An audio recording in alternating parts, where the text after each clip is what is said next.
do you think na maaabot natin yung 150K in this current cycle? Sa crypto kasi, because of the halving, yung nakangalahati yung reward na nakukuha ng mga miners ng Bitcoin, yun yung nagiging basis nung cycle. So, every time na nagkakaroon ng halving, right, nagkakaroon tayo ng bull cycle, kaya ba nating abutin yung 150,000 this cycle? Ang tingin ko, yun yung best case scenario.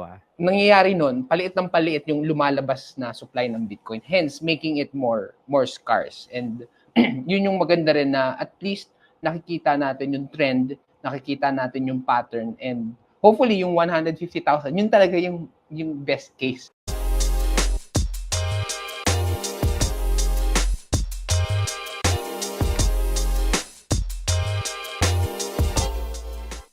Ano yung tinitingnan mo or minsan filter mo para masabi mapagkakatiwalaan sila?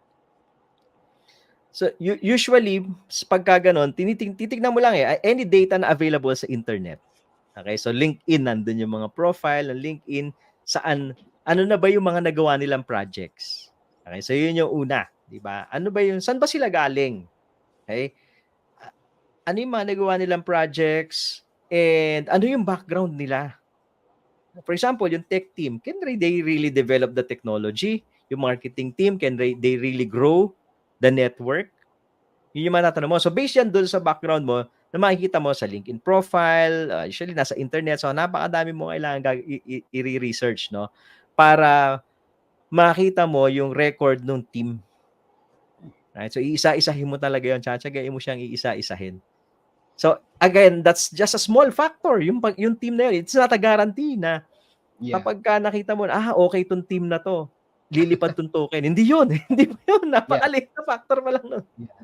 Yeah, isang factor pa lang yun. Pero at least, kung na-research mo yung kumpanya na the people who are posted as founders or yung team, they are the people who they really are. Hindi yung parang in-AI mo lang yung background para pabanguhin yung credentials, diba? Kailangan mo rin i-check yon, and kung sino bang mga nagbaback na mga big companies, maganda rin na para makita siya.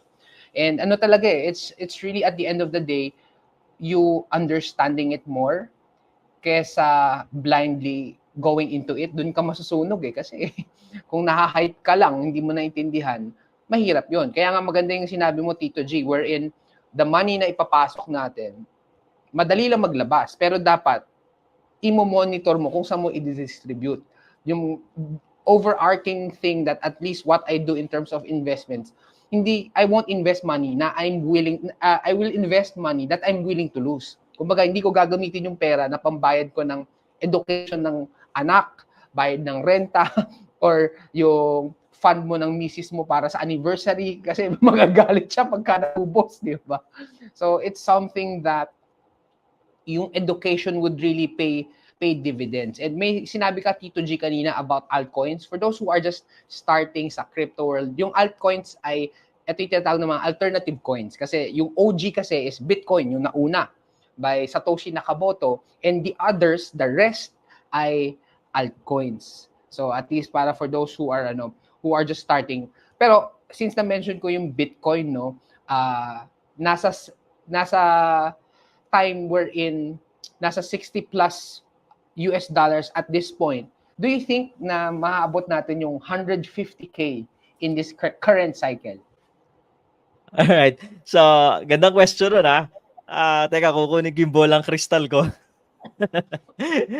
Alright. So, explain ko muna yung cycle ng market, no? So, yung cycle ng crypto is every 4 years. Kaya medyo type kong laruin yung crypto kasi nga, mas mabilis yung cycle niya. Galing ako sa stock market na ang cycle ng stock market, ang bull and bear stock market is roughly mga 8 to 10 years na bull cycle na dire-diretso. Tapos, ang naabutan ko pa lang mga 1 to 2 years na bear market and then sideways and then bull market ulit na mga another 8 years. So, yun yung naabutan ko. So, based on history, ganun yung cycle niya. So, since sa stock market, meron kang 8 years or 10 years, you don't know kung kailan. Kung on the 8th year ba, mag-bear market na tayo, on the 10th year ba, magko-collapse na tayo. Di ba? Hindi mo alam sa stock market. Sa crypto kasi, because of the halving, yung nakangalahati yung reward na nakukuha ng mga miners ng Bitcoin, yun yung nagiging basis nung cycle.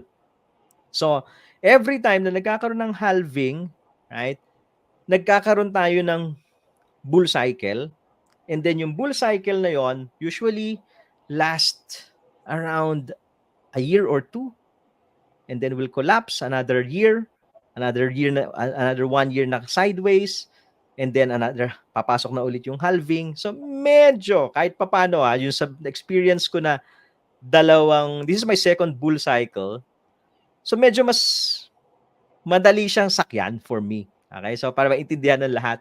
So ngayon, nagkaroon tayo ng halving last April, right? So, papunta tayo dun so nasa bull cycle tayo. Right? Nagkaroon tayo ng halving last April. So mga 1 year, 1.5 years, 2 years, matatapos na yung cycle. Ngayon, ang tanong dito kasi, nasa 60K pa lang tayo, ilang buwan na, mga 6 months na, no? Or a little less than 6 months, no? Nasa 60K tayo, and meron pang recession. So you have to consider also kasi global economy, meron pa recession fears na tinitignan sa macro ng economy. Yung cycle natin might probably end ng 2015, probably second quarter or third quarter 2015, I don't know. So medyo may konting panahon pa tayo. Okay? So kung yung 150,000, to answer your question, kung kaya ba nating abutin yung 150,000 this cycle, ang tingin ko, yun yung best case scenario. That's a best case scenario. Because based on my observation sa price ng Bitcoin, every halving cycle, meron siyang, yung return niya nagdi-diminish. Tawag ko nga law of diminishing return. So every time na nagkakaroon ng halving, pababa yung return ni Bitcoin. Right?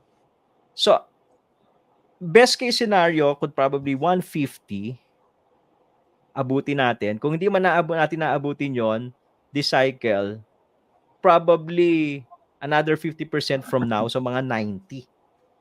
So yung gano'n na upside in less than a year. Still not bad, no? Still not bad. So, yun ang tinitignan natin na best cycle. Again, hindi yan financial advice, This, pwede mangyari, pwede ring hindi.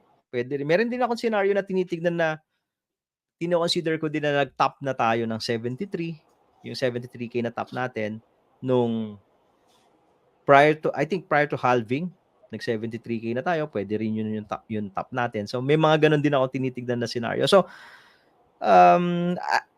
yung stand ko ngayon kung nasa part tayo ng cycle in the price of Bitcoin, medyo mas cautious na ako. I'm not overly bullish, alright, but I'm cautious doon sa gagawin ng market. I'm excited kasi October, November, December, usually ito yung mga up months na after yung pag-halving year, usually up months yan hanggang next year.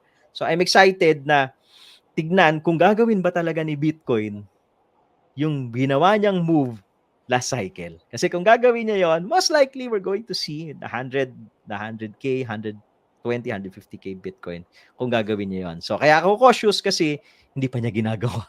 Okay? Inaantay ko pa yung October and November. Right, yeah. Yun yung cycle sa Bitcoin na every 4 years, nagkakaroon ng halving. Magandang in-explain mo na humahati yung reward dun sa mga nagva-validate ng coins. Kasi nga, yung sa Bitcoin, yung total magiging coins ng Bitcoin is just 21 million. So far, pababa yung hati. I believe yung ngayon, dahil nung nag-halving nung nasa 1.6 na lang yata. Every time nang validate. Nung 2020, nasa around 3 something. So, nangyayari nun, paliit ng paliit yung lumalabas na supply ng Bitcoin. Hence, making it more scarce. And yun yung maganda rin na at least nakikita natin yung trend, nakikita natin yung pattern, and hopefully yung 150,000, yun talaga yung best case.